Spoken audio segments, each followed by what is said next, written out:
Greetings. Welcome to a new episode of Art Matters. I'm your host, Wayne Quackenbush. And today we're going to do one of our extended interviews with only one artist, one creator, a multidisciplined person who I will introduce shortly. But this is a timeless show, but we're actually taping in the middle of October, and everybody enjoys the change in season, and they enjoy the imminent arrival of Halloween or Samhain or however you want to celebrate it. And we're one of the many talents that our current interviewee has is lots of different psychic training and abilities. So welcome to the show, Cynthia. Thank you so much, Wayne. I'm really thrilled to be here. I appreciate you inviting me. This is a long time coming. We've known each other for quite a while. Yes. I mean, you said that you used to visit back when your child was younger, your son was younger, and Yes. But we've worked together on various different things. We keep traveling in the same circles. Yes. The psychic community of Rhode Island and Aquidneck Island especially. We know lots of different people in that community, but we need to have you talk for a while. So let's talk about how your life journey and how you kind of arrived to where you are and the different things that have happened. Wow, well, that's a rabbit hole. Well, you were born at a young age, right? I was born at a young age. I was, yes, at a very young age. So I was born in Newport, Rhode Island, and my grandparents are longtime Newporters. My dad's dad was actually the high sheriff in Newport for many years. I didn't even know we had a high sheriff. We do. Oh, okay. Still, I think, to this day. See, I'm learning something from you today, too. Yes, yeah. And so I enjoyed a lot of time in Newport as a kid, but my parents had moved to Portsmouth to my mother's parents' house on Willow Lane. And a lot of local sort of old-time Portsmouth people would know my grandmother's parents because my grandparents had a junkyard, a salvage yard. So everybody knew Arthur Souza's salvage yard. And so I had like the best of both worlds on the island. And I mean, it was kind of an ordinary growing up for the most part, except my grandmother, my mother's mother, when all the babies were born in our family, she would crank open the mouth and look for a symbol on the roof of the mouth. Oh, my goodness. Yeah. Never heard of that. Yeah. And it was to see if the baby had intuitive or psychic abilities. And so I have the mark, and my older brother has the mark. And out of 5 kids, the 2 of us have it's a horseshoe with a line down the middle. Wow. Yeah, and it's something that my grandmother learned, I guess, from our culture. Or we're primarily Portuguese, and so I grew up knowing I was psychic. But didn't that kind of predicate you into moving in that direction too? It did, yes, but for a while I moved away from that direction, and which was actually a good thing in the end. I didn't, at the time when I was going through that, I didn't think it was a good thing, and I'll just touch base a little bit about that in a minute. So my grandmother did this work, but she would never teach me. But what she did teach me or give to me was a really good, strong foundation and belief that we have the unseen world all around us there to help us. And so that has been a very important foundation for me, because when big things happen in our lives, we're human beings. If we have something, a belief, whatever that is, that we have this unseen help on the other side, then it can make a huge difference in how you get through those things. Sure. And so she taught me about angels and saints and all that sort of thing. And now, did she have a Catholic foundation, or? She did. Well, yep. We grew up. My dad's side was St. Mary's Church in Newport, and where the Kennedys got married. Yeah. My grandmother's family. She was originally from Middletown. They started Jesus Savior, and then when my mother's parents moved out here, it was St. Anthony's. And but she was not religious, so it wasn't church every Sunday, that kind of thing. So it was different because it wasn't religious teaching. It was more of a spiritual teaching and a belief that we have all these wonderful beings out there that can help us. Wouldn't that be some kind of a folk tradition that she's evoking? I mean, because the baby symbol in the mouth doesn't come from Catholicism. No. Right. A lot of Catholicism comes from different.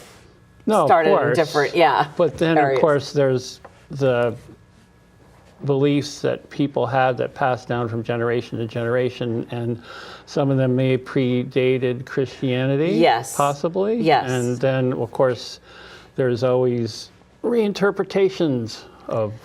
100%. Yeah. Yeah, I mean, 100%. It's the Catholic religion is endlessly fascinated. I was raised a white bread, very Protestant and austere. Yeah. No saints.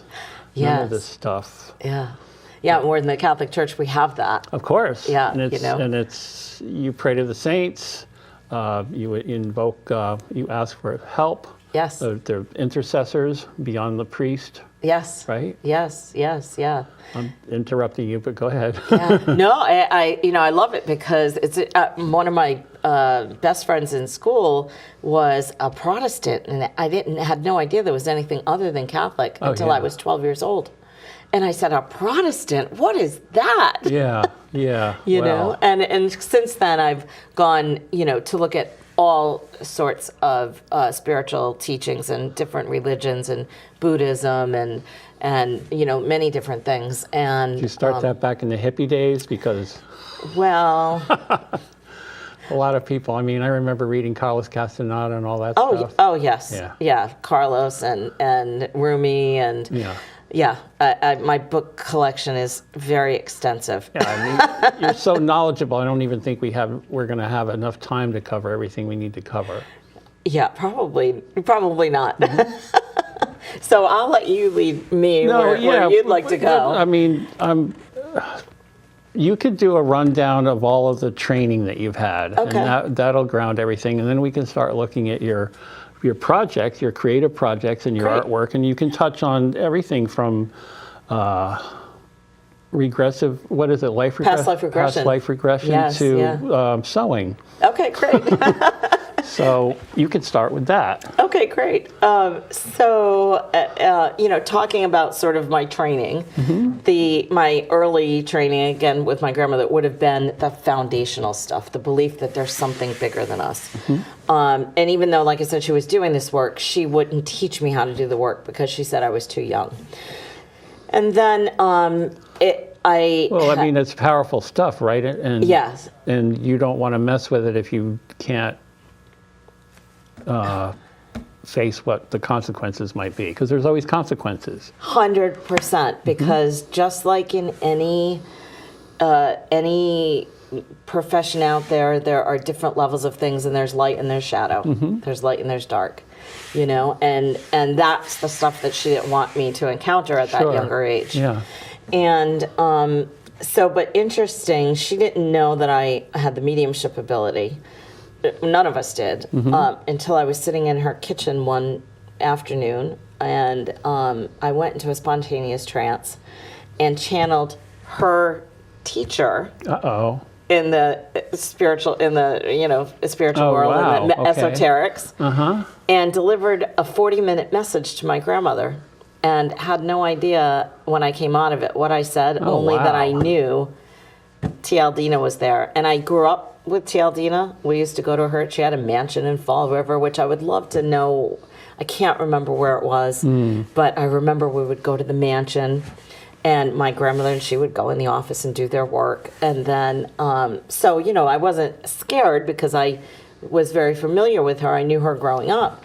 But, and I was curious as to, well, what was the message? And my grandmother said, the message is for me, and I can't share it with you. And I never to this day know what the message is.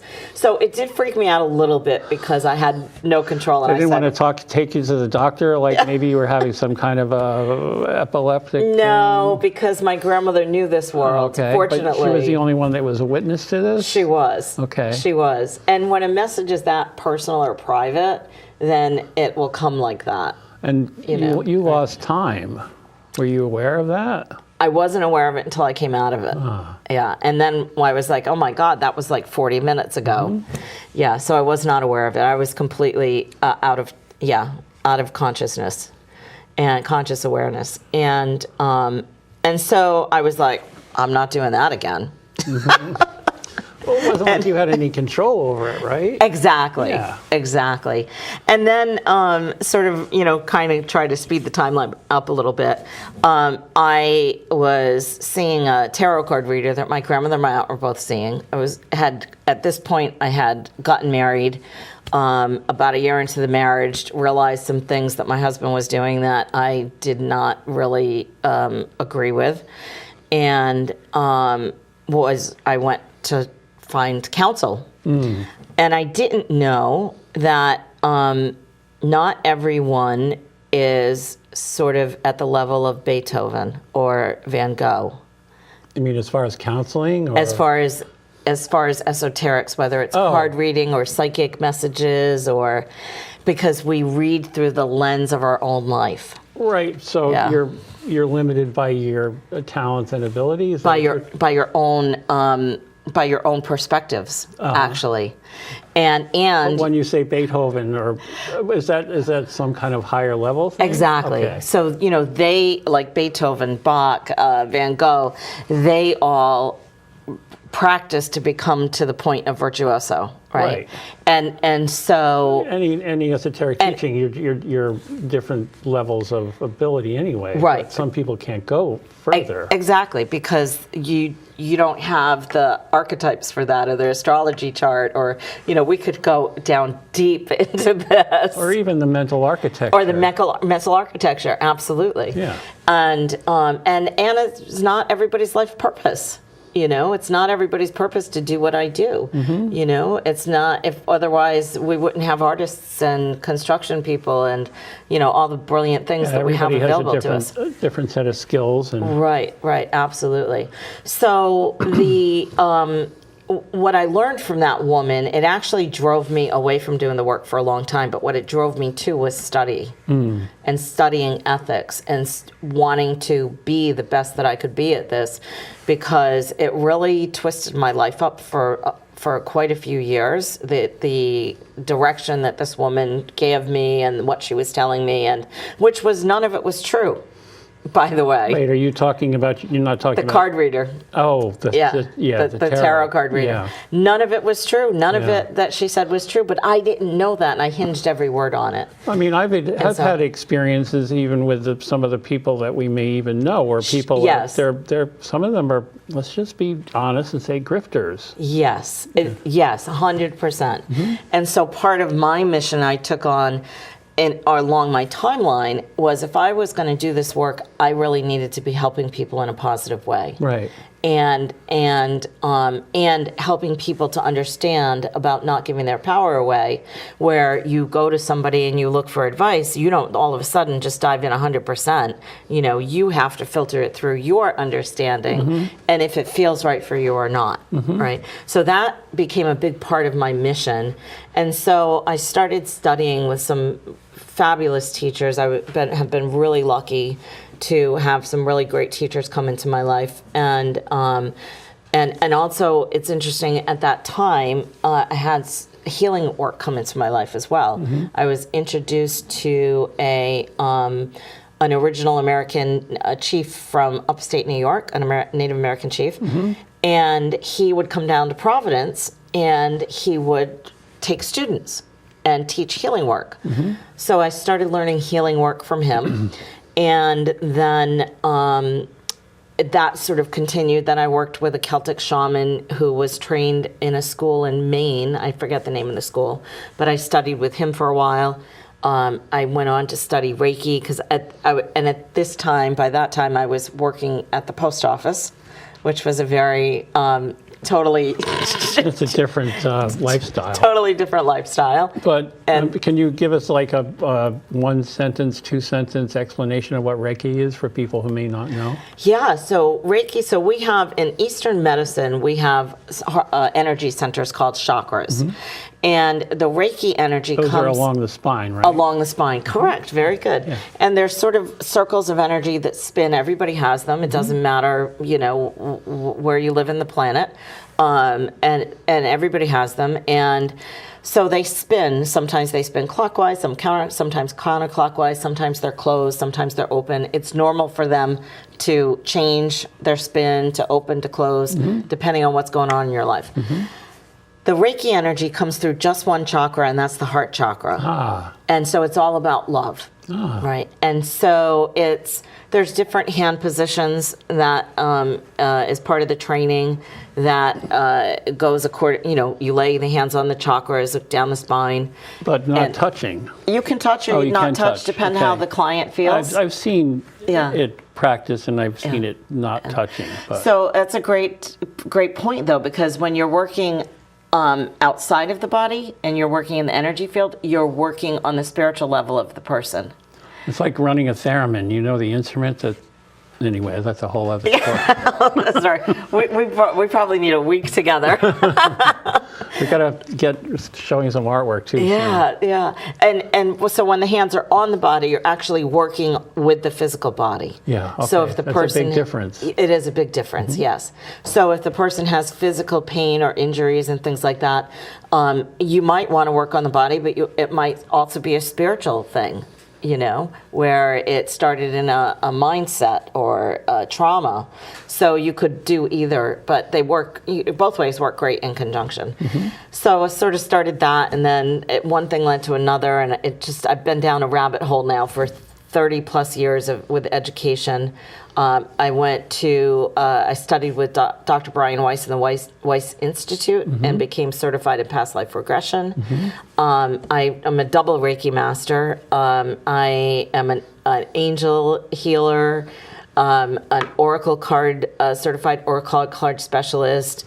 I've got the trainings would take half an hour to tell you all the trainings I have. Yeah. I mean, And I also went to a 3-year healer school, an intensive healer school, which then I learned about talking about Reiki, connecting this in. I learned how to work with all the chakras of the system, so it's a more whole healing system. And so I did that for 3 years as well. And in between all of that, I also it helps when you're learning these things to do something creative. And I've always been creative. My 7th grade art teacher, his name was Mr. Burrows, was the first one to teach me how to sketch. And so that was the year I also learned how to sew. Can I interrupt you so you can start showing stuff and talking still? Absolutely. Yep. Yes, absolutely. So I wish I had brought hold it more of Parallel my. to I wish I brought more of Myris's my camera there. sketches. What do you want me to start with? Whatever you want to start Okay, with. so we'll go this way.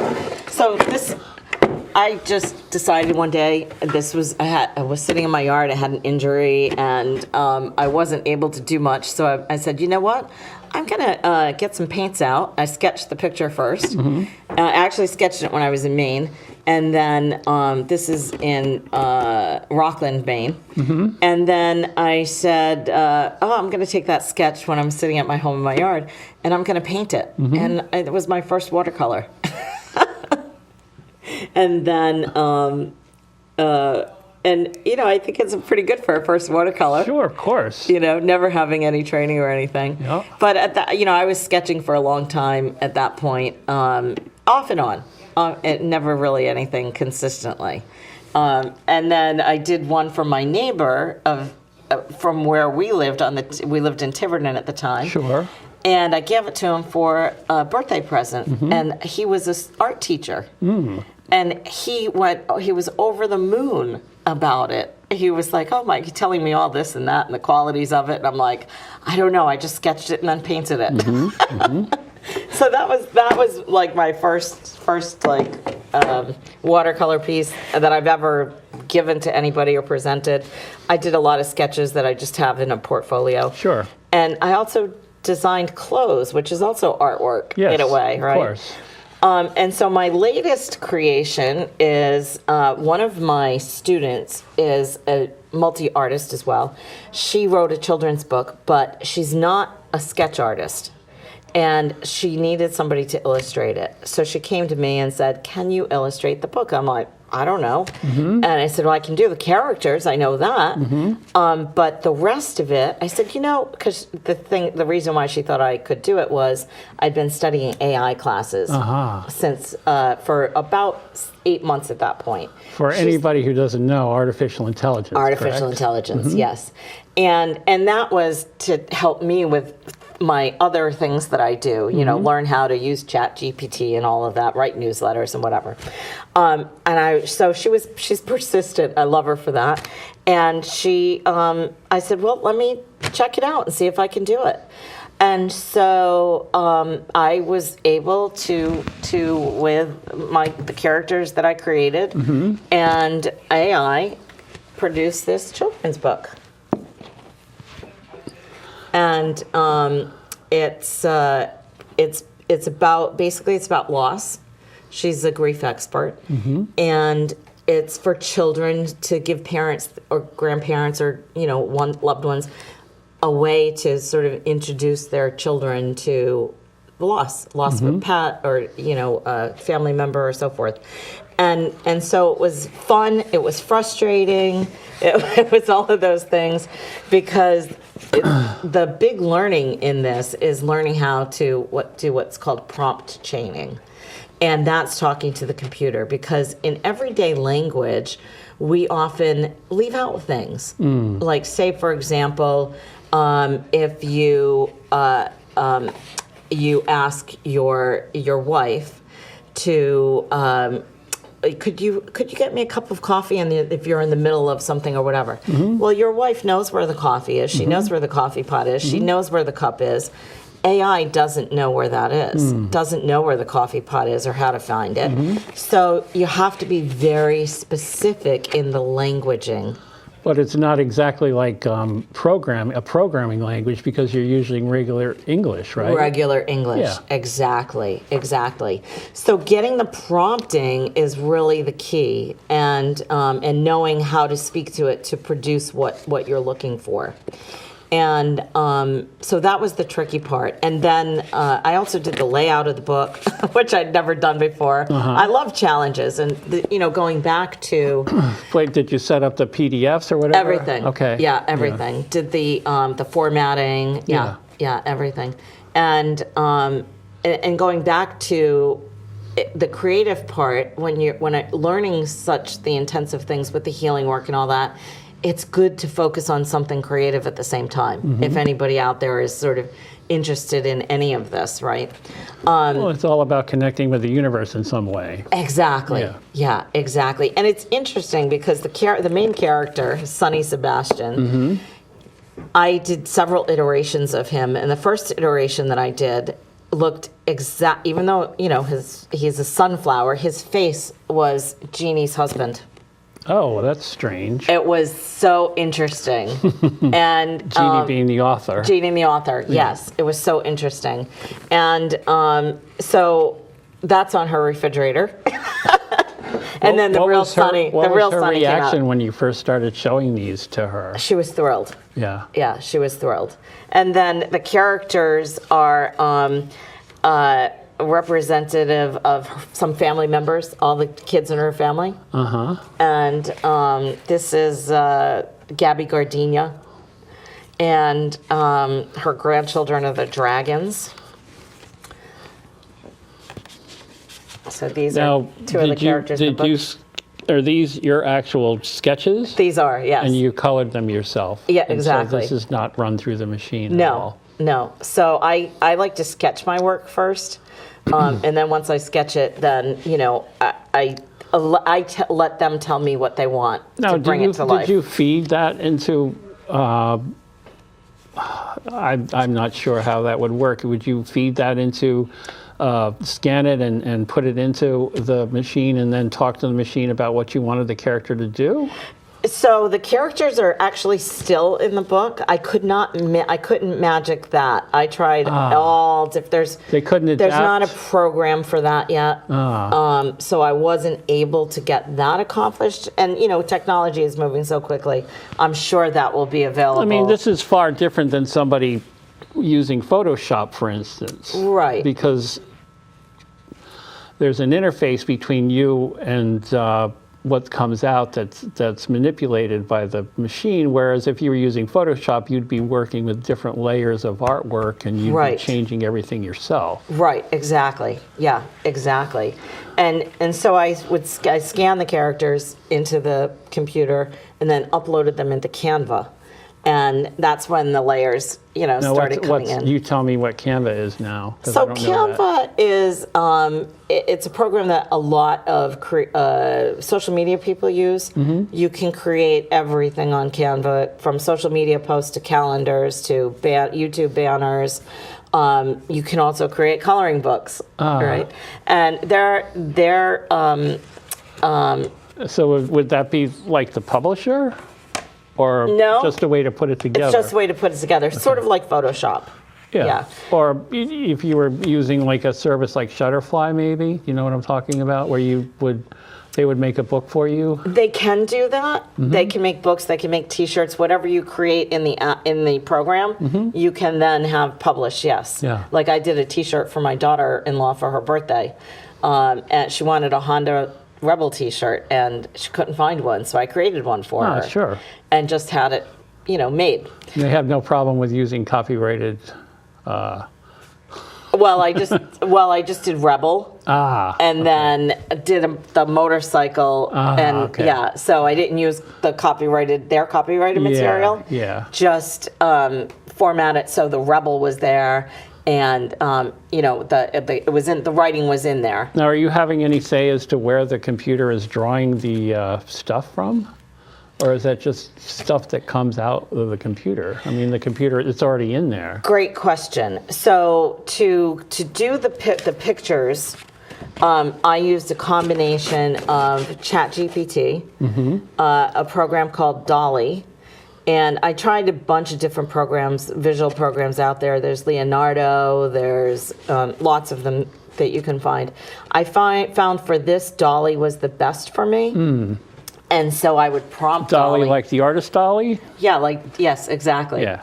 And so I would put the prompt into the Dolly program and say, create a picture of a tree in the sky with the stars behind it, and so forth. But you have to do it in layers. We have to stop. Yes.